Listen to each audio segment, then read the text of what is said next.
नंतर आपल्या सगळ्यांचं पुन्हा एकदा स्वागत। नाशिक शहरातील औद्योगिक वसाहत असलेला भाग म्हणजे नाशिक पश्चिम विधानसभा मतदारसंघ। या मतदारसंघात कामगारांची संख्या मोठी आहे, त्यामुळे त्यांना मूलभूत सुविधा पुरवण्याचं आव्हान भाजपच्या आमदार सीमा हिरे यांच्या समोर आहे। सविस्तर पाहूयात।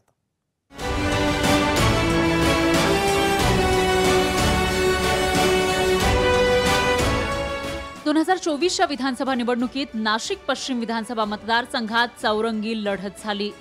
भाजपच्या सीमा हिरेंसमोर ठाकरेंच्या शिवसेनेचे जिल्हाप्रमुख सुधाकर बडगुजर, भाजपमधून नाराज होऊन ऐनवेळी मनसेची उमेदवारी मिळवलेले दिनकर पाटील यांच्यासह माजी महापौर स्वराज्य संघटनेचे उमेदवार दशरथ पाटील यांचं आव्हान होतं। पण सीमा हिरेंनी हॅट्रिक करत तिसऱ्यांदा विजय मिळवला। आता त्यांना मतदारसंघातील कामगारांच्या समस्या सोडवण्यासाठी काम करावं लागणार आहे। गेल्या 10 वर्षात नाशिक पश्चिम विभागात एकही मोठा उद्योग आलेला नाही। अंबड, सातपूर औद्योगिक वसाहतीमध्ये रस्त्यांची वाताहत झाली आहे। औद्योगिक वसाहतीमधील कामगारांचे प्रश्न सोडवावे लागणार आहेत। हिरेंना उद्योजकांच्या संघटनांचा विरोध होता। आता उद्योजक नेमकी काय भूमिका घेणार याकडे लक्ष असेल।